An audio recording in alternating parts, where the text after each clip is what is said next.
Alhamdulillah Rabbil Alamin wassalatu wassalamu ala ashrafil anbiya'i wal mursalin wa ala alihi wa sahbihi ajma'in. We have lost a dear friend, a great public intellectual, a man dedicated to the service of Islam, intellectual endeavor and education. Many of us know AbdulHamid as a friend, as a thinker, as a IIIT rector, and an activist in his own right. Let me share with you some of my personal experiences. I've known him, of course, for a long time, particularly when he was Secretary General of WAMI, World Assembly of Muslim Youth, and I represented Asia Pacific at that time. He always treated me as a younger brother, not necessarily easy. He's a tough brother, strong views, and expect us to do our best. He will ask very penetrating questions, and we expect us to deliver good results, even in areas as far remote as Fiji those days or Taiwan. He wants to see results. But his focus has always been deep reflection and critical thinking. I think to honor this great man, great friend, great thinker, as I used to quote Roger Gaudi, is not to bury the ashes of the dead, but to rekindle its flame. So I choose to ask our brothers, sisters, to always be mindful that one of his more articulate thesis has been on the issue of the crisis of the Muslim mind. Although he actually published an earlier book on international relations, but I think the core challenge to the Ummah was how to deal with this malaise, the crisis of the Muslim mind. And later on, when talking about the Quranic worldview, he emphasized on the issue of Ru'yah Arabiya, the desert worldview, which I personally thought, when I reflected upon it again from the prison walls, a compelling case about the challenge to understand, appreciate, and actualize the ideals of Islam in the light of a strong environmental pressures. There's AbdulHamid. To Sister Faeka, Mona, and the children, some of them grew up here many years. Lovely family, and Faeka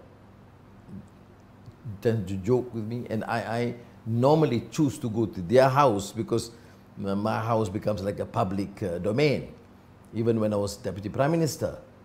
And the hours spent almost every alternate Sundays, it was very enriching, and of course in many ways tough for me, because as Sister Faeka said, Brother Anwar, AbdulHamid is again married.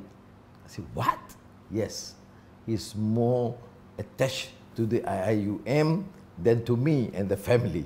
Of course, she was joking, but she was serious, and it's true, because when he was invited to come here, and it's an interesting episode. The then rector, the first rector, was supposed to end his term, and coincidentally, I was made Minister of Education. Immediately, I contacted AbdulHamid and said, brother, you are required to come here. I said, what? You are required to come here as rector. He said, what? I said, yes. When? Now. What do you expect? I mean, we have our dreams in IIIT. We talk about intellectual pursuits and the ideal of this Muslim university. Then do it. I'm a minister. I don't deal with the practical day-to-day work in running university. You see, this is AbdulHamid. He just said yes.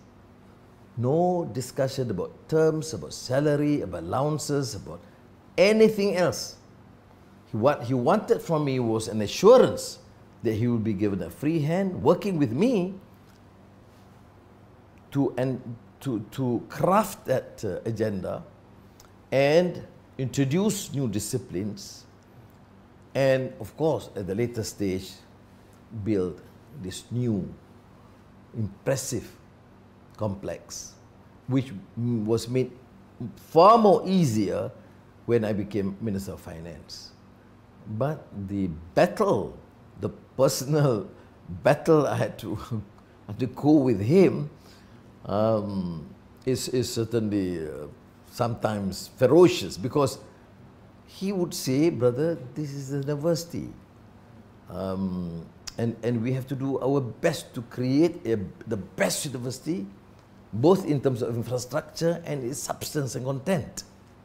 And you know, we are tied to all bureaucratic procedures, policy matters, national policies, and to be compared to the allocation to be disbursed to the other universities are all problems that I have to shoulder myself. But it was AbdulHamid singularly. Then of course Jamal Bazanji and the rest helped him, assisted him at the later stage. But he was singularly responsible for creating that marvelous institution and ensuring it is not just a normal Muslim or Islamic university, but it is bound to be a center of excellence. Where we have lost him, but we have not lost his contribution, immense. I'm confining in this context to Malaysia. Of course, you talk about the IIIT in the broader sense. Our dear brothers, Hisham, Ahmad, Tonji, the rest can of course deliberate on this further, but let me just say this, that I'm not aware of anyone who has done so much to build that university and create a wonderful, marvelous, spectacular name for this university and Malaysia.